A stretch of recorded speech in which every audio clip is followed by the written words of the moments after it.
आप भी सोच रहे होंगे, रोजाना तस्वीरें देख रहे होंगे रैलियों की, बाजारों की, कि आखिर इंसान की जिंदगी की कीमत क्या कम आकी जा रही है, क्या तीसरी लहर देश के सामने खड़ा है। लेकिन हमारे सियासतदान, तमाम पॉलिटिकल पार्टीज बस अपने लिए कुर्सी की तरफ नजर गड़ाए आगे बढ़ रही हैं। उनको ये नहीं दिख रहा कि कोरोना की ये महामारी में तीसरी लहर अगर आती है तो किस तरह की आशंकाएं वो पैदा कर सकती है। लगातार बढ़ रहा है कोरोना, चुनावी रैलियां फुल स्पीड में है। आज हम हल्ला बोल में इसी पर चर्चा करेंगे कि कोरोना में होंगे चुनाव। दिल्ली के CM Arvind Kejriwal corona positive हो गए हैं। वो पंजाब से लेकर यूपी, उत्तराखंड, गोवा तक लगातार चुनावी रैलियां कर रहे थे। उन्हें कोरोना ने अपना शिकार बना लिया। दिलचस्प ये कि दिल्ली में कोरोना के बढ़ते स्पीड को देखते हुए पाबंदियां बढ़ाई जा रही हैं। नाइट कर्फ्यू पहले से लागू थी, अब वीकेंड कर्फ्यू का भी ऐलान कर दिया गया है। दूसरे राज्यों में भी पाबंदियां बढ़ाई जा रही है, लेकिन चुनावी रैलियों में उमड़ती भीड़ पर कोई पाबंदी नहीं है। हद तो हो गई बरेली में। आज कांग्रेस ने मैराथन का वहां पर आयोजन किया था। अव्यवस्था ऐसी कि वहां भगदड़ मच गई। ये तस्वीरें आप देख रहे हैं, कई छात्राएं घायल हो गई हैं। सवाल यह है कि क्या बरेली में जो ये घटना घटी है, हम आपको हर पॉलिटिकल पार्टी का कच्चा चिट्ठा सामने रखेंगे। हम आपसे आज ये सवाल पूछेंगे कि चाहे वो बीजेपी हो, कांग्रेस हो, आम आदमी पार्टी हो, समाजवादी पार्टी हो, सबने क्या रैलियों के जरिए और चुनाव वक्त पर होना चाहिए। ये जब उन्होंने चुनाव आयोग से कहा तो उन्होंने ये समझा कि किस तरह की लहर का सामना हम कर सकते हैं। जिस तरह से केसेस लगातार बढ़ रहे हैं, बरेली कांग्रेस के मैराथन में भगदड़ कार्यक्रम के दौरान जो चीख पुकार है, उसकी तस्वीरें आप देख रहे हैं। अब हम आपको दिखा दिया, अब देवबंद हम दिखा रहे हैं। सीएम योगी आदित्यनाथ की चुनावी रैली, ये देखिए। फिर सामने जो लोग मौजूद हैं, तमाम नेता आके कहते हैं मास्क है जरूरी, सामाजिक दूरी है जरूरी, चुनाव है साहब आपकी मजबूरी। ये सवाल आज हम पूछ रहे हैं। देवबंद में देखिए ये जो हो रहा है, कई लोग मंच पर हैं, कई लोग मंच पर बिना मास्क के हैं, कुछ मास्क के साथ हैं। जो सामने बैठे उनका देखिए। अब ये हम आपको अरविंद केजरीवाल की रैली की भी तस्वीरें दिखा रहे हैं। ये देहरादून की 3 जनवरी की है केजरीवाल की चुनावी रैली। लेकिन सवाल ये है कि क्या इस तरह से जो खुलकर आपको तमाम नेता कहते हैं ना, आप उनको टीवी पर देखते हैं, बताते हैं मास्क पहनना जरूरी है, सामाजिक दूरी बनाकर रखना जरूरी है। मास्क पर देख लीजिए, अगर कोई भी व्यक्ति आपको मंच पर मास्क पहना हुआ दिखाई देता है। यहां सामने जो रैली है उसमें देखिए क्या हालत है, सामाजिक दूरी की धज्जियां उड़ रही हैं। सवाल है कि कोई तो ये हिम्मत करके देश में पूछेगा ना कि क्या कुर्सी और सत्ता के आगे देश में नागरिकों की कीमत है, उनकी जिंदगी की कीमत है। तमाम अलग अलग पार्टियों की हमने आपको तस्वीरें दिखा दी हैं। अब हम आपको जरा आंकड़े दिखा देते हैं और समझा भी देते हैं कि क्या हालत है। दिल्ली में क्या हो रहा है। रात 10 बजे से सुबह 5 बजे तक नाइट कर्फ्यू का ऐलान कर दिया गया था। अब वीकेंड कर्फ्यू के लिए भी कहा गया है। शुक्रवार रात 10 बजे, सोमवार सुबह 5 बजे तक ये होगा वीकेंड कर्फ्यू। लेकिन सवाल तो ये है कि यहां पर भीड़ कम दिल्ली में, और पंजाब में क्या वेलकम खेला जाएगा? क्योंकि दिल्ली के मुख्यमंत्री दिल्ली की चिंता करते हुए ये तमाम ऐलान अगर कर रहे हैं तो फिर पंजाब में देखिए, पंजाब में रात 10 बजे से सुबह 5 बजे तक नाइट कर्फ्यू है। स्कूल्स बंद कर दिए गए हैं, स्पोर्ट्स कॉम्प्लेक्स, जिम, सब कुछ बंद कर दिया गया है। हम आपको स्टेट वाइज, खास तौर पर जहां पर चुनाव होने वाले हैं, उन तमाम जगहों की तस्वीरें दिखा रहे हैं, जानकारी दे रहे हैं। ये देखिए दिल्ली में क्या हमने आपको बता दिया, पंजाब बता दिया। हम आपको उत्तर प्रदेश में भी दिखाएंगे क्या कुछ वहां पर सावधानी बरती जा रही है। लेकिन एक अजीब किस्म का मौन हो जाता है मास्क पर, सामाजिक दूरी पर। जब बात चुनावों की आती है, जब बात रैलियों की आती है, फिर लोगों की जिंदगी की कोई कीमत नहीं रह जाती है। टीवी पर आकर तमाम मुख्यमंत्री समझाएंगे मास्क पहनिए, ऐसे पहनिए, नाक के ऊपर पहनिए, चिन के नीचे तक पहनिए, सामाजिक दूरी रखिए। ये सामाजिक दूरी है क्या? ये देखिए 3 दिसंबर से लेकर अब आपको 30 दिसंबर से लेकर के 38 दिसंबर से 3 जनवरी, ये आपको हम ग्राफ दिखा रहे हैं चुनावी राज्यों का। उत्तर प्रदेश का ये आंकड़ा आप देख रहे हैं, केसेस में इजाफा हो रहा है 193 से लेकर देखिए ये तो सिर्फ 30 जनवरी से आप देख रहे हैं ना, 30 दिसंबर से माफ कीजिएगा 3 जनवरी तक। सवाल ये है कि ये जो रैली में आप भीड़ सामने देख रहे हैं, यहां पे कौन सी सामाजिक दूरी है, कितनों ने मास्क पहना हुआ है? ये सवाल कोई पूछेगा इस देश में? आज हम आज तक पर जरूर पूछेंगे। संबित पात्रा जी राष्ट्रीय प्रवक्ता भारतीय जनता पार्टी के हमारे साथ जुड़ गए हैं। आलोक शर्मा जी कांग्रेस पार्टी के प्रवक्ता जुड़ गए हैं। अनुराग भदौरिया जी हमारे साथ जुड़ गए हैं समाजवादी पार्टी के। हमारे साथ प्रवक्ता बीएसपी के जुड़ गए हैं। उनका नाम गलत जा रहा है, उसको ठीक कीजिए जरा। खान साहब हमारे साथ जुड़ गए हैं, मेज खान साहब। एसवाई कुरैशी साहब पूर्व चुनाव आयुक्त हमारे साथ जुड़ गए हैं, पूर्व सीसी, नाम गलत जा रहा था, उसको ठीक कर लीजिए। संबित पात्रा जी, ये एक विषय है जिसपे आप सब ने एक दूसरे का हाथ पकड़ लिया है। आम आदमी की कोई कीमत नहीं है सर। कोई तो इस देश में ये सवाल पूछेगा ना आप लोगों से कि ये जो रैलियों में भीड़ आ रही है वो सामाजिक दूरी रख रही है क्या? इस देश के प्रधानमंत्री से लेकर तमाम मुख्यमंत्री आकर समझाते हैं मास्क कैसे पहनिए, सामाजिक दूरी रखिए, और फिर रैली में बुला लेते हैं। क्या ये जिंदगियों के साथ खिलवाड़ नहीं है? जबकि हम दूसरी तीसरी लहर को अब देख रहे हैं, बिल्कुल सामने देख रहे हैं सर, और आप तो डॉक्टर हैं। देखिए अंजना जी, आप जब ये पूरा रिपोर्ट पढ़ रही थी और डिबेट आरंभ नहीं हुआ था, हम इंट्रोड्यूस नहीं हुए थे, तो अगर सही में मेरे दिल से पूछे तो मैं भी सोच रहा था मैं इसे डिफेंड कैसे करूंगा, क्योंकि एक डॉक्टर के नाते, एक साधारण व्यक्ति के नाते और एक साधारण सिटीजन के नाते कभी कभी लगता है कि जो आप कह रही हैं वो तो सही कह रही हैं कि इतनी भीड़ है, कोरोना तो इसमें फैलेगा ही, कैसे डिफेंड किया जाए। दुविधा तो है। दुविधा क्या है? दुविधा यह है कि आपको लोगों को बचाना भी है। दुविधा है कि आपको राज्य में किस प्रकार से संक्रमण ना फैले, इसके विषय में भी चिंता करना है। दुविधा यह भी है, यहाँ कुरैशी जी बैठे हैं, हम सब उनका बड़ा सम्मान करते हैं, हम में से न्यूट्रल व्यक्ति तो वही है। हमें इलेक्शन भी कराना है, इलेक्शन को स्थगित नहीं किया जा सकता है। अब 3 ऑप्शन है। ऑप्शन नंबर 1, आप इलेक्शन को स्थगित कर दीजिए। अगर इलेक्शन को स्थगित कर दिया जाता है तो आप उसके बाद डिबेट करेंगी। आप करेंगे डिबेट इसलिए क्योंकि ऑपोजिशन पार्टी उस पर सवाल उठाएंगे। वो कहेंगे ये तो संविधान की हत्या कर दी भारतीय जनता पार्टी, और इलेक्शन कमीशन भी भारतीय जनता पार्टी के साथ मिली हुई है। ये सब एजेंट है एक दूसरे के, और इन्होंने जानबूझकर इलेक्शन को आगे कर दिया है, इलेक्शन को स्थगित कर दिया है, तो ये संविधान की हत्या है। दूसरा ऑप्शन क्या है? आप इलेक्शन को स्थगित मत करिए। आप इलेक्शन को स्थगित नहीं करेंगे, इलेक्शन को यथास्थिति में करवाएंगे, तो ये डिबेट होगा कि ये भारतीय जनता पार्टी और इलेक्शन कमीशन दोनों मिले हुए हैं और दोनों मिलकर हत्या कर रहे हैं मानवता की, डेथ ऑफ ह्यूमैनिटी, मानवता की हत्या हो रही है। अब तीसरा ऑप्शन है आपके पास। तीसरा ऑप्शन है कि आप वर्चुअल रैली करें। आप ये फिजिकल रैली ना करें, वर्चुअल रैली करें। यह भी हो चुका है। कुरैशी जी बैठे हुए हैं, आप कुरैशी साहब से पूछिए। जून जुलाई 2020 में जब पहला वेव आया था, बहुत लोग चपेट में आ गए थे। बिहार में चुनाव हो रहे थे उस समय इलेक्शन कमीशन ने तमाम पॉलिटिकल पार्टीज को चिट्ठी लिखा कि ऐसा है कि इसको ध्यान में रखते हुए साइंटिफिकली हमें चाहिए कि डिजिटल कैंपेन हम करें। हाँ। मैं 2 आर्टिकल लेके आया हूं डिजिटल कैंपेन को लेकर। सारी पॉलिटिकल पार्टीज ने चिट्ठी इलेक्शन कमीशन को लिखा। मैं इसको पढ़ता हूं, आप जरा सुनिएगा ध्यान से। ये मैं इंडियन एक्सप्रेस पढ़ रहा हूं। 9 parties oppose Election Commission of India plan for digital campaign in Bihar. अब मैं इकोनॉमिक टाइम्स का हेडलाइन पढ़ रहा हूं। Virtual campaign discriminatory and violative of equality norms, opposition to Election Commission. अब ये मैं एक छोटा सा पैराग्राफ पढ़ूंगा, इसको प्लीज सुनिएगा अंजना जी। कितना इजी होता है डिबेट करना और कितना डिफिकल्ट होता है वाकई देश चलाना। कांग्रेस ने इस 9 पार्टीज में कौन कौन थी, मैं उनका नाम भी पढ़ दूं तब ये सार्थक रहेगा। कांग्रेस पार्टी से शक्ति सिंह गोहिल थे, आरजेडी से मनोज झा थे, सीपीआई से दीपांकर भट्टाचार्य थे, आरएलएसपी से उपेंद्र कुशवाहा थे, सीपीआई से डी राजा थे, सीपीएम से सीताराम येचुरी थे, अन्य पार्टी के लोग भी मौजूद थे। और जो चिट्ठी लिखी कांग्रेस पार्टी ने, उसका एक पैराग्राफ में पढ़ता हूं, बहुत छोटा सा है। It will be a travesty of unparalleled proportions to officially legitimize a mode of election campaign which is not only severely limiting by its reach but exclusionary by design. Lalu Prasad Yadav ने तो लिखा कि बिहार में 2/3 लोगों के पास स्मार्ट मोबाइल फोन नहीं है, इसलिए किसी भी कीमत पे आप अगर वर्चुअल रैली कराएंगे तो कहीं ना कहीं आप लोकतंत्र की हत्या करा रहे हैं। अब बताइए इलेक्शन कमीशन क्या करे, ये सरकार क्या करे? करे तो मरे, ना करे तो मरे। ठीक है।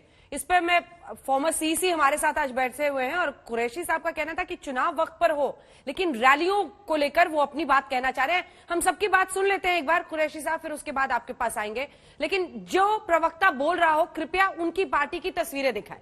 अब जब संबित पात्रा जी बोल रहे थे तो आप दिखाइए योगी आदित्यनाथ जी की रैली की तस्वीरें। अब जब आलोक शर्मा जी बोलेंगे तो दिखाइए कि क्या हुआ बरेली में। और ये दिखाते हुए आलोक शर्मा जी, सवाल यह है कि राहुल गांधी ट्विटर पर बोल देंगे कि कोविड को लेकर सीरियस नहीं है, हमने तो पहले ही बताया था लाल बत्ती होने वाली है, हरी बत्ती होने वाली है।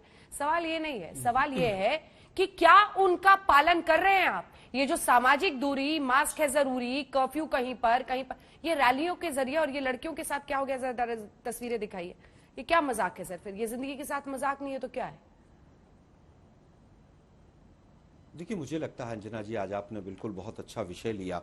आज तक के बहुत बड़े व्यूअर्स में हैं और उनको ये जानकारी जरूरी है कि क्या एक पॉलिटिकल पार्टी, चाहे वो बीजेपी हो चाहे कांग्रेस हो, क्या disaster management act government of India से लगा, उसके बाद क्या रैलियों पर बैन लगा सकती है? क्या वैक्सीनेशन का जो कार्यक्रम था उसको जो पूरा कंट्रोल केंद्र सरकार के पास था, क्या उसके लिए भी दोषी विपक्ष है? मैं जानना चाहता हूं, इलेक्शन कमीशन पॉलिटिकल पार्टी से पूछ रहे हैं कि क्या आप चुनाव चाहते हैं कि नहीं चाहते हैं? क्या एक पॉलिटिकल पार्टी या सब पॉलिटिकल पार्टी मिलकर चुनाव को स्थगित कर सकते हैं? मुझे लगता है कि आज सरकार की जिम्मेदारी है। हमसे सवाल पूछा गया, हम भी जिम्मेदार हैं, ऐसा नहीं है कि हम जिम्मेदार नहीं हैं, लेकिन क्या मोदी जी और योगी जी से ज्यादा विपक्ष जिम्मेदार है? मोदी जी इत्र की खुशबू ढूंढ रहे हैं, ढोल बजा रहे हैं नॉर्थ ईस्ट में जाकर, और विपक्ष ऐसा क्यों नहीं कर रहा है? बड़ा विचित्र सवाल है। मैं केवल ये जानना चाहता हूं कि सीरो सर्वे का किसके पास डाटा है, ग्राउंड रियलिटीज किसके पास है, जीनोम सर्वे किसके पास है, वैक्सीनेशन का आंकड़ा किसके पास है, एक एक करके सबसे ये सवाल पूछ लेती हूँ, एक एक करके सबसे पूछ लेती हूँ, फिर कुरैशी साहब के, क्या कांग्रेस पार्टी वर्चुअल रैली के लिए तैयार है? क्या वर्चुअल रैली प्रैक्टिकली, एक मिनट, क्या अंजना जी वर्चुअल रैली प्रैक्टिकली पॉसिबल है? किस किस के गांव में नेट के कनेक्शन है, किस किस के गांव में मोबाइल फोन है? क्या वर्चुअल रैली, क्या सोशल मीडिया पर एक बड़ी पार्टी का एक तरफा कब्जा नहीं है? क्या क्या चलता है सोशल मीडिया पर, देखा नहीं है आपने? 700 लोग दिल्ली में बैठकर बीजेपी के ऑफिस में जिस तरह से, एक मिनट मैम, मैं अगर कांग्रेस का प्रवक्ता एक पोस्ट डालता हूं फेसबुक पर, पॉलिटिकल पोस्ट, उसको अप्रूव होने में 6 घंटे लगते हैं। बीजेपी की एक पोस्ट डलती है 5 मिनट में अप्रूव हो जाती है। मेरे यहां पर कॉस्टिंग 1 रुपया आएगी, बीजेपी की उसी पोस्ट के लिए 10 पैसा आएगी। इतना डिस्क्रिमिनेशन हो सोशल मीडिया में, और आप कहें कि वर्चुअल रैली कैसे पॉसिबल है? ठीक है, संबित जी से एक छोटा सा रिस्पॉन्स ले लेती हूं। बिल्कुल पॉसिबल नहीं है, वर्चुअल रैली पॉसिबल नहीं है। वो कह रहे हैं आपका दबदबा और कब्जा रहता है सोशल मीडिया पर और इंटरनेट प्लेटफॉर्म्स पर, उसके हवाले नहीं छोड़ा जाता है। क्या गलत कह रहे हैं वो? ये उनका डर है विपक्ष के तौर पर कि सत्ताधारी पार्टी फिर एज ले जाएगी। ऐसे में एक लेवल प्लेटफॉर्म देना तो सरकार का ही काम होगा ना। और आप लोग क्या वर्चुअल रैली के लिए बीजेपी तैयार है? संबित जी देखिए अंजना जी, यहाँ कुरैशी साहब बैठे हैं, पूछ लीजिए, चिट्ठी लिखी गई थी, पिछले वर्ष चिट्ठी लिखी गई थी, चिट्ठी का जवाब क्या दिया बीजेपी ने, चिट्ठी का जवाब क्या दिया बाकी पार्टियों ने। मैंने आपका एक अंश पढ़ के सुनाया है उस चिट्ठी का, लेवल प्लेइंग ग्राउंड। और मैं आपको बधाई दूंगा कि आपने बिल्कुल सही गेस किया। एग्जैक्टली उस चिट्ठी की प्रति जो मेरे पास में है, कांग्रेस पार्टी ने उसमें यही लिखा है कि लेवल प्लेइंग ग्राउंड हमें चाहिए। कमाल की बात है, आप इलेक्शन स्थगित करने को तैयार नहीं है। आप चाहते हैं कि इलेक्शन की जो रैलीज हो वो भी वर्चुअली ना हो, वो भी इन पर्सन रैलीज हो।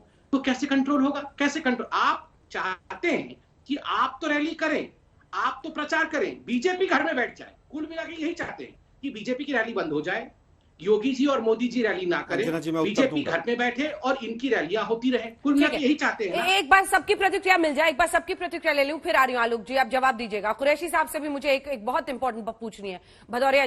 भदौरिया जी, आपने भी तो वहां चुनाव आयोग को यही कह दिया कि चुनाव वक्त पर हो, रैलियां छोड़ने को आप भी तैयार नहीं होंगे, वर्चुअल रैली के आप भी खिलाफ हैं। वर्चुअल रैली अपने दर्शकों को समझा दें, जो मोबाइल के जरिए कोई नेता अपने घर से ही बैठकर बोले और जनता भी अपने घर में बैठकर ही सुने, ऐसी रैली के लिए कोई भी पार्टी तैयार नहीं दिखाई देती है। क्यों भदौरिया साहब? फिर तो ये इंसान और इंसान की जिंदगी जनता तो देख रही है ना सर। सबसे ज्यादा रिएक्शन हमें आज तक पर इसी खबर पे आ रहे हैं। सबसे ज्यादा लोग यही बोल रहे हैं कि ये नेता चुनावी रैली क्यों नहीं रोकते, जो नाइट कर्फ्यू, वीकेंड कर्फ्यू, फला कर्फ्यू, चिला कर्फ्यू लगा रहे हैं। देखिए, ये सवाल आपने भारतीय जनता पार्टी के प्रवक्ता से पूछा था तो कह रहे थे कुरैशी साहब यहाँ बैठे हैं वो बताएंगे, कुरैशी साहब यहाँ बैठे हैं वो बताएंगे, कुरैशी साहब यहाँ बैठे बताएं। तो फिर आप कुर्सी पे क्यों बैठे हो? कुर्सी साहब को बैठा दीजिए ना, फालतू कुर्सी बैठे जो आप कोई फैसला ही नहीं ले पाते तब। दूसरी बात बार बार कह रहे थे, जब लॉकडाउन लगाना था तो रात के 8 बजे लगा दिया था, किसी की चिंता भी नहीं की थी, कितने लोग मारे गए थे। जब किसान बिल पास करना दिया तब भी आपने नहीं विपक्ष की सुनी। आप विपक्ष की सुनते कब हो? जब आप फैसला लेने में गड़बड़ाने लगते हो तब दूसरों पे वो बताएंगे, ये बताएंगे। और अंजना जी, आप कह रहे थे कि जो बोलेगा उसकी रैली दिखाते रहना। अरे हमारी मत दिखा देना रैली, परेशान हो जाएंगे, फैसला रात में लेना पड़ जाएगा इनको। दिखाएंगे, वो लोग हैं जो समाजवादी आपकी रैली दिखा रहे हैं। हमें किसी हाँ, की तो नींद दबा की भी- चिंता नहीं है सर, हमें लोगों की नहीं, नहीं, जिंदगी नहीं, की नहीं, चिंता नहीं, है। नहीं, जो नेता भूल गए हम हैं, सुन तो घमंड लीजिए, मत सुन कीजिए तो सर। हाँ। देखिए अब नहीं, सुन परिस्थितियां लीजिए, तो मुझे खराब हो लगता रही है, हैं। अरे सुन तो लीजिए, तो मुझे लगता है कि भारतीय जनता पार्टी एक बार जिन के जो नेताओं प्रवक्ता को बैठे हैं, कोविड उनको हुआ है दबा- जरा वो चेहरे भी दिखा दीजिए, एक बार सबके अरे चेहरे मैं दिखा अपनी दीजिए। बात पूरी कर लूं, मैं अपनी बात पूरी कर बोलिए लूं। बोलिए सर, तस्वीरें भी देखिए अपनी। सामाजिक दूरी देखिए सर। सुन तो लीजिए, सवाल सरकार से होना चाहिए। सरकार में या भारतीय जनता पार्टी की केंद्र में भी, राज्य में भी है।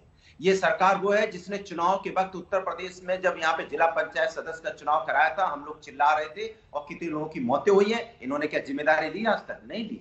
पश्चिम बंगाल में जीत, इनको लगा हम जीत रहे हैं तो उसने पूरा कोविड पीक पे था, इन्होंने चुनाव करा दिया।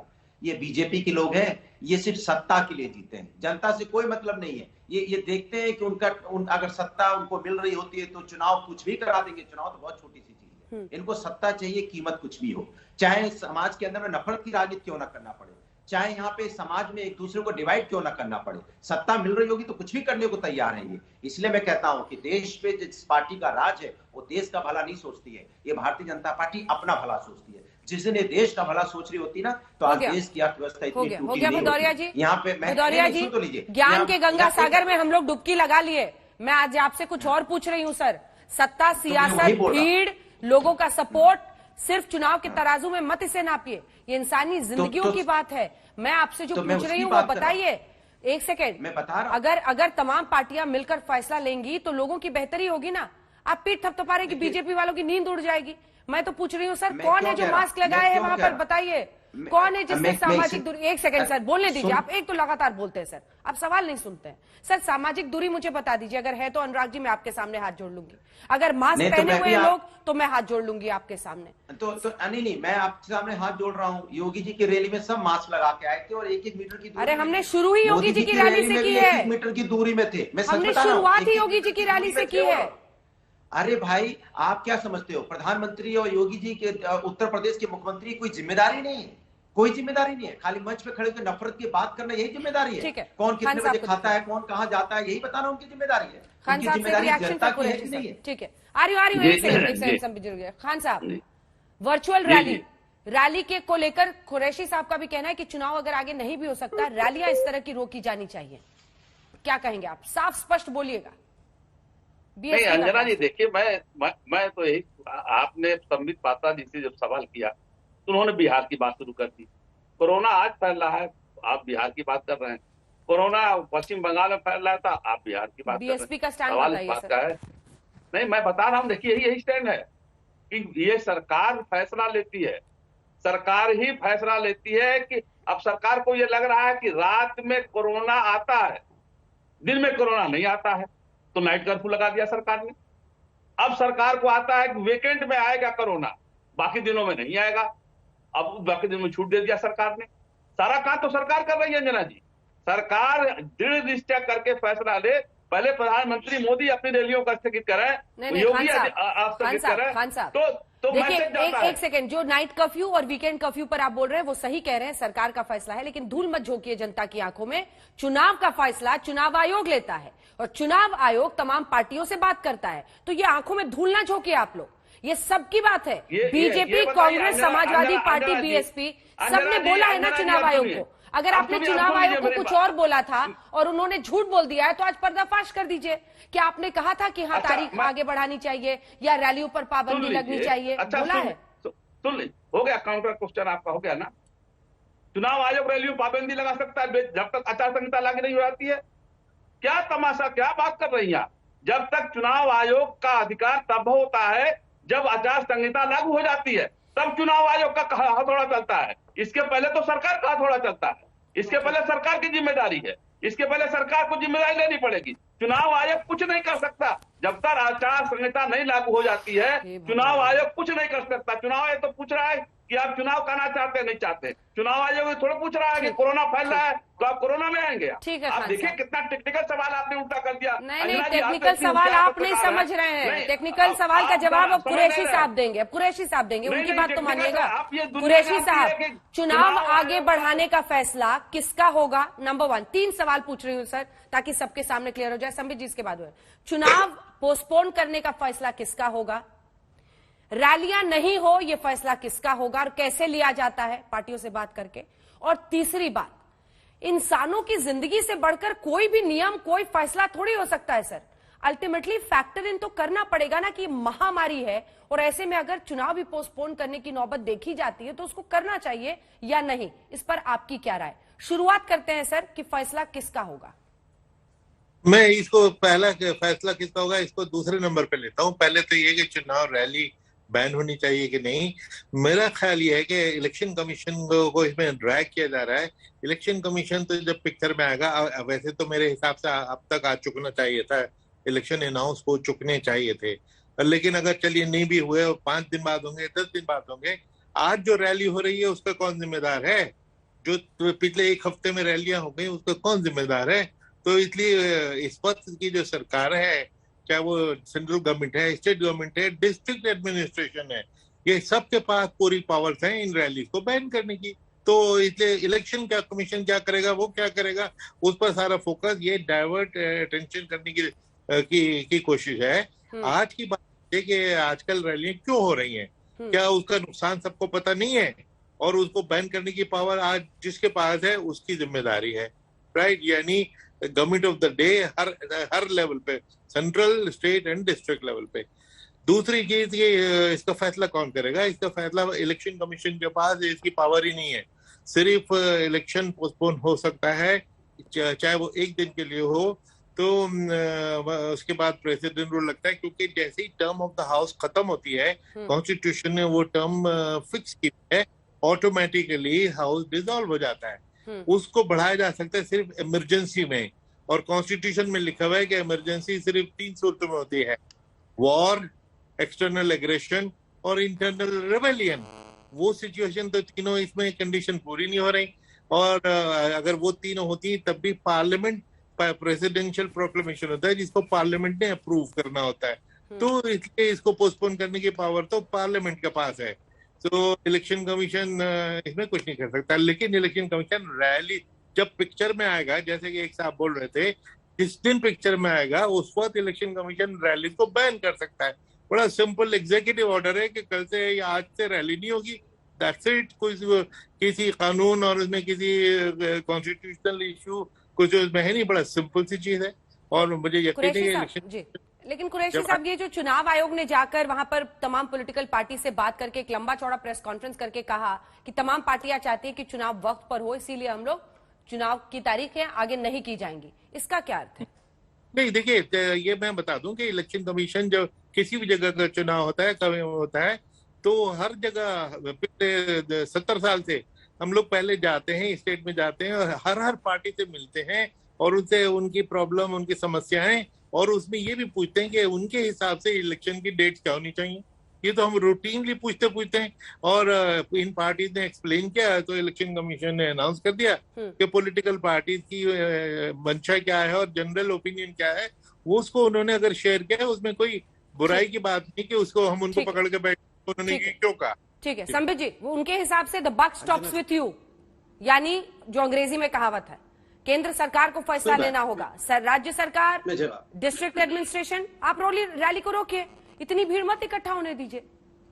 मैं जवाब देता हूँ। देखिए अंजना जी, पहले तो मुझे आज बड़ा अच्छा भी लगा और आश्चर्य भी हुआ। आज समाजवादी पार्टी के प्रवक्ता ने कहा, जिस भी राज्य में भारतीय जनता पार्टी जीत रही होती है और सत्ता में आने की वहां पूरे चांसेस होते हैं, उस राज्य में किसी भी कीमत पर वो चुनाव स्थगित नहीं होने देती, चुनाव करा देती है।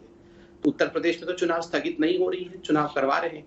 इसका अर्थ है कि समाजवादी पार्टी आज ये खुद ऐलान कर रही है कि भारतीय जनता पार्टी पुनः सत्ता में आ रही है, बहुमत के साथ आ रही है, और इस कारण से कहीं ना कहीं समाजवादी पार्टी इस विषय को आज महसूस भी कर रहा है। दूसरा विषय, सरकार क्या रैली बंद कर दे, सरकार क्या लोगों को सड़क पे आने से रोक दे और रैली में अटेंड करने से बंद कर दे। देखिए अंजना जी, यहाँ तीनों पार्टी के प्रवक्ता बैठे हैं, जो मुख्य तीनों पार्टी हैं जो अब कंटेस्ट करने वाली उत्तर प्रदेश में। आप इनसे दोनों प्रश्न पूछ लीजिए, आप इनसे प्रश्न पूछिए। नंबर 1 की है, अभी आज तक पे बोले, अगर वो चाहते हैं कि चुनाव स्थगित हो, अभी कुरैशी साहब ने कहा एक ही प्रोविजन है, कि इमरजेंसी लगा करके आप चुनाव स्थगित कर सकते हैं। इमरजेंसी में 3 प्रोविजन कॉन्स्टिट्यूशन में है, अमेंडमेंट के माध्यम से चौथा प्रोविजन आ सकता है क्या कि एक इस प्रकार का विकराल परिस्थिति देश में हुआ है और हम ये चौथा प्रोविजन भी लाएंगे। अगर सभी पॉलिटिकल पार्टीज प्रेसिडेंट को लिख के दे सकते हैं क्या? अभी मौजूद है उनके प्रवक्ता, पूछ लीजिए। पाबंदियां लगाने की जरूरत है, चाहे वो नाइट कर्फ्यू हो, वीकेंड कर्फ्यू हो, कम से कम मॉल्स में ऐसी जगहों पर भीड़ नहीं होगी, ये समझी जा सकती है। लेकिन रैलियों की भीड़ का क्या तमाम पॉलिटिकल पार्टीज, आज पूरा देश देख रहा है, राजनीतिक पार्टियां तस्वीरें कुछ दिखाइए, उसके बाद चर्चा की शुरुआत करेंगे। और ये बार हम इसलिए कह रहे हैं क्योंकि सभी को ये सोचना पड़ेगा कि फैसला लेना है और आपको ऐसा लेना है जिसमें ये महामारी का वक्त है, जिसमें हम तीसरी लहर को बस अपनी आंखों के सामने रोजाना बढ़ते हुए देख रहे हैं। हम इलेक्शन बाउंड स्टेट्स के आपको वीकली आंकड़े दिखा रहे हैं। ऐसे में ये सवाल उठता है कि तमाम राजनीतिक पार्टी, ये देवबंद में आप देखें, चाहे मुख्यमंत्री योगी आदित्यनाथ की रैली हो, चाहे बरेली में कांग्रेस पार्टी की रैली, बच्चियां एक दूसरे के ऊपर गिर रही हैं, चाहे तीसरी तरफ आप समाजवादी पार्टी की रैली देखिए, हम हर पार्टी की रैली दिखा रहे हैं। मायावती जी की इतनी रैलियां हुई नहीं है कि उनकी तस्वीरें इस तरह की आए, लेकिन अखिलेश यादव की आप देखिए, बताते हैं यही नेता ऐसे मास्क पहनिए, वैसे पहनिए, सामाजिक दूरी रखिए। लेकिन जब रैली की बात आती है, जब चुनावों की बात आती है, जब लगता है कि कहीं हम रेस में पीछे ना छूट जाए, तब ये सभी भूल जाते हैं। दिखा दे इस भीड़ में अगर किसी ने मास्क पहना हुआ है, जितने लोग वहां पर मौजूद हैं। यहां पर आप भीड़ कम बोलेंगे और वहां पर जब ग्राउंड में जाते हैं तो आपको लगता है कि अब तो सब ठीक है। ये देखिए, ये आप देख रहे हैं रैलियों में किस तरह की भीड़ उमड़ रही है।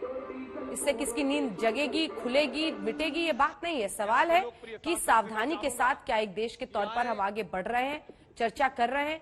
किसी मुल्क में आप ऐसा नहीं देखेंगे, तमाम जगहों पर सावधानी लोग बरतते हैं, लेकिन यहां पर आप देखेंगे कि रैलियों में कोई पीछे हटने को तैयार नहीं है, क्योंकि सबको लगता है कि बाजी में पीछे ना रह जाए। आलोक जी, आप संबित जी की बातों का जवाब दे रहे थे। देखिए, मैं सबसे पहले तो जो कुरैशी साहब ने कहा, उसके बाद कुछ भी कहने को बचता नहीं। पूरा की पूरी जिम्मेवारी सरकार के पास है, और उसका मैंने भी आधार दिया कि क्या विपक्ष रैलियां रोक सकता है, क्या विपक्ष के कहने पर इलेक्शन कमीशन काम करता है। मुझे तो लगता है इलेक्शन कमीशन भी सरकार को कहीं ना कहीं बचाने का काम कर रहा है जिम्मेवारी से। जिस तरह से आज हम डिबेट में सरकार को बचाने का काम कर रहे हैं कुछ लोग, मुझे लगता है इलेक्शन कमीशन को सरकार से बात करनी चाहिए थी। क्या उत्तर प्रदेश के हेल्थ डिपार्टमेंट से इलेक्शन कमीशन ने बात की? क्या उनसे डाटा लिया? क्या कोऑर्डिनेशन कमेटी इलेक्शन कमीशन ने कोई बनाई? शायद कहीं पर कुछ नहीं हुआ। एक जज हैं, वो भी चिट्ठी लिख रहे हैं मोदी साहब को कि इलेक्शंस को पोस्टपोन कर दीजिए। वो ये नहीं लिख रहे कि मोदी साहब आप अपनी रैलियों को बंद कर दीजिए। किसको बचाया जा रहा है? पूरी डिबेट में सरकार कहीं पर जिम्मेदार नहीं दिख रही है। लेकिन कुरैशी साहब ने संवैधानिक आधार पूरा बताया कि पार्लियामेंट क्या कर सकती है, इलेक्शन को पोस्टपोन कौन कर सकता है, इमरजेंसी पावर्स किसके पास हैं। लेकिन अभी भी संबित जी पूछ रहे हैं, इनसे तीनों से पूछिए कौन क्या करेगा। अरे भाई, सरकार आप चला रहे हैं, पकौड़े क्यों तल रहे हैं आप लोग? इस देश के अंदर कोर्ट बता रहा है कि 12वीं के बोर्ड के एग्जाम होंगे, कब नहीं होंगे। 3 जून की तारीख को इलेक्शन होंगे कि नहीं होंगे, ये विपक्ष बताए। मतलब पहली अजीब परंपरा चल रही है कि रैलियां बंद होनी चाहिए, ये जिम्मेवारी बंद होनी चाहिए। मोदी जी कहते हैं 2 गज दूरी है, मास्क जरूरी, फिर शाम को आकर यहां पर ज्ञान पेलते हैं इस तरह का और दिन में जाकर रैलियां करते हैं। मोदी जी, आप देश के प्रधानमंत्री हैं, आपके सामने 400 लोग खड़े होते हैं, 400 के 400 ने मास्क लगाया होता है, अकेले मोदी साहब को कोरोना नहीं खाता है। दुर्भाग्यपूर्ण है। देश के प्रधानमंत्री किस तरह का एग्जाम्पल सेट कर रहे हैं, ये पूरा देश देख रहा है। लेकिन आज भी सरकार अपनी जिम्मेदारी से भागना चाहती है। ये क्या भाषा चल रही है? आलोक जी, आप मुझे केवल ये बताइए ना, मोदी जी बिना मास्क के तमाम बड़ी बड़ी रैलियां करते हैं और फिर दिल्ली में आकर ज्ञान पेलते हैं। क्या ये सच्चाई है कि नहीं है? पूरे शो के अंदर अंजना जी सरकार से सवाल नहीं पूछ रही है, विपक्ष क्या कर रहा है, विपक्ष क्या कर रहा है। अरे भाई, सरकार से पूछो ना, सरकार क्या कर रही है? क्या इलेक्शन कमीशन सड़क कुरैशी साहब की बात सुनकर आप में ऊर्जा आ गई है, अच्छी बात है, लेकिन भाषा पर थोड़ा संयम रखिए। आप देश के प्रधानमंत्री के बारे में जब बोल रहे हैं तो थोड़ा भाषा पर संयम रखिए, ये अच्छी बात है। तमाम राजनीतिक पार्टियां ने अगर चुनाव आयोग से कह दिया होता उस दिन यूपी में कि चुनाव पोस्टपोन कर दीजिए, तो इनके पास कुछ नहीं होता भाई कहने को। आप समझ गए आलोक जी?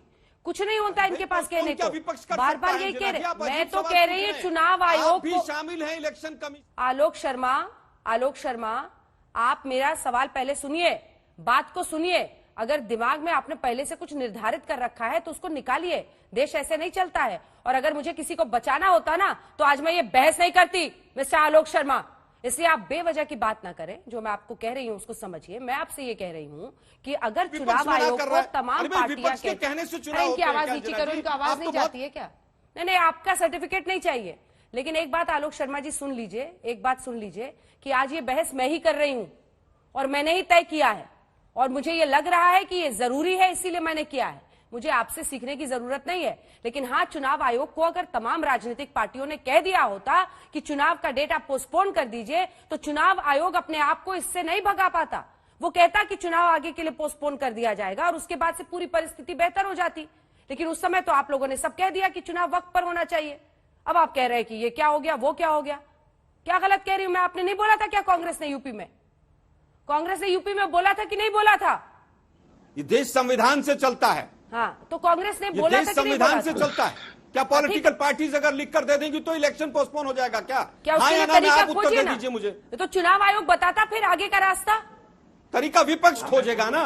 नहीं, चुनाव आयोग खोजेगा, चुनाव आयोग खोजेगा, क्योंकि ना पंजाब में कांग्रेस पार्टी, आप कांग्रेस पार्टी की सरकार चल रही है पंजाब में। बताइए, आप रैलीज बैन कर रहे हैं। आलोक शर्मा, आलोक शर्मा, आलोक शर्मा चुनाव आयोग को ये लगातार चीख रहे हैं। इनको लग रहा है कि ये आज कुछ सोच कर आए हैं चीखने की बात। पंजाब में आपकी सरकार है सर, क्या वहां पर चुनावी रैलीज बैन करेंगे आप? बताइए,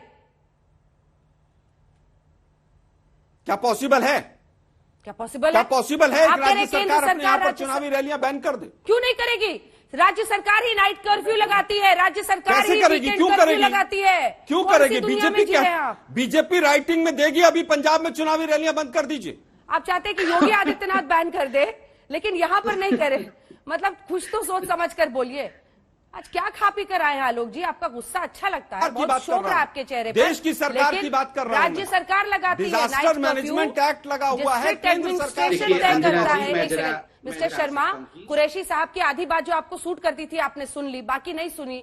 स्टेट गवर्नमेंट डिस्ट्रिक्ट एडमिनिस्ट्रेशन अभी तय कर रहा है कोविड में। अरे तो उन्होंने बताया ना कि कोविड में क्या करना है। दे देगा तो क्या इलेक्शन पोस्टपोन हो जाएंगे? अरे अगर चन्नी जी की सरकार तय कर देगी विपक्ष अगर लिख कर दे देगा कोई रैली नहीं कर पाएगा पंजाब में, तो इस बेस पर इलेक्शन पोस्टपोन हो जाएंगे। सवाल ही नहीं सुनेंगे। पता नहीं आपने क्या सोचा हुआ। आप मुझे केवल ये बताइए, क्या आलोक पंजाब में इलेक्शन आप बताइए ना कि क्या रैली? मिक्स मत कीजिए, धूल मत झोंकिए, देखिए जनता फिर देख रही है। बहुत नहीं, मुझे केवल ये बताइए अंजना जी, अगर पंजाब में इलेक्शन योगी सरकार, चन्नी सरकार, उत्तराखंड में धामी सरकार अगर ये सरकारें तय कर ले तो वो रैलियों को रोक सकती है। चुनाव और रैली को मत मिक्स कीजिए। चुनाव पर कुरैशी साहब ने कहा कि उसको पोस्टपोन करना मुश्किल है क्योंकि संवैधानिक तरीके से सिर्फ 3 परिस्थिति में वो होता है, उस चौथा आपको संविधान संशोधन से डालना होगा। तो पैंडेमिक का तो धूल मत झोंकिए, धूल मत झोंकिए।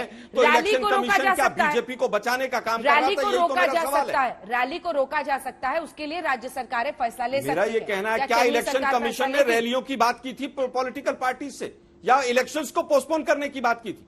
मैं यही तो सवाल पूछ रहा हूं। इलेक्शन कमीशन सही दिशा में काम नहीं कर रहा है, कहीं ना कहीं सरकार को बचाने का काम कर रहा है इलेक्शन कमीशन।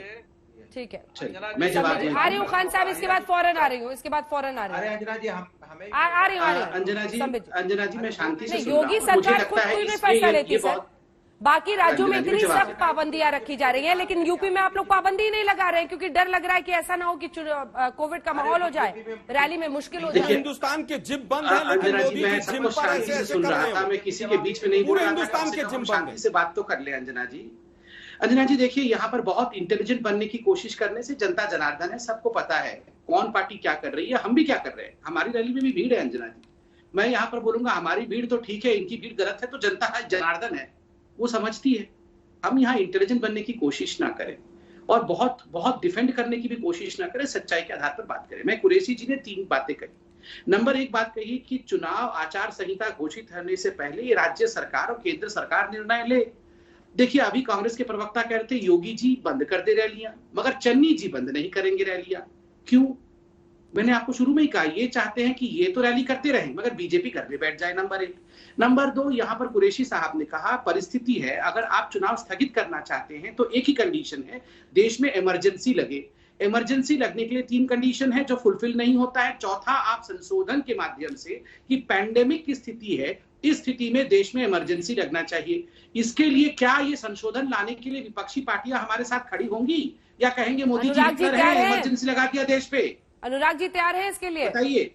देखिए अब मैं जब बोल- है अंजना जी, आपने- अंजना आपने जी बीजेपी नोटबंदी आलोक को जी बिना की आवाज पूछे सुनिए। करेंगे। आलोक जी, संशोधन आलोक जी, बीजेपी ऐसा नहीं हो सकता है अरे कि मैं बोल लूं भाई, सबसे अरे जो है बोलने ना उत्तर दीजिए प्रदेश भाई। में आपके स्टेक्स कम और सबसे नहीं, ज्यादा अंजना जी, टाइम आप आपका बताइए, अच्छा मैं टाइम बोल है। लूं, नोटबंदी को अंजना बिना जी बोलने पूछे दीजिए। अनुराग भदौरिया जी नहीं अरे बोलेंगे भाई, क्या? लोकसभा में तो पूर्ण बहुमत नहीं है, किसकी अंजना जी आवश्यकता बोलने है? दीजिए, आप आवाज ऐसे कम कीजिए, ऐसे ही क्या अरे राहुल बात है? भैया, बैंकॉक अरे चले भैया। जाएंगे, रैली वैली होगा। अंजना जी बोल लो। अनुराग जी बोलिए। अनुराग जी। देखिए आपने ऐसे ही देखा राहुल भारतीय गांधी जनता बैंकॉक चले पार्टी गए, के क्यों प्रवक्ता परेशान हो कोई रहे हो? जिम्मेदारी लेने को तैयार नहीं है।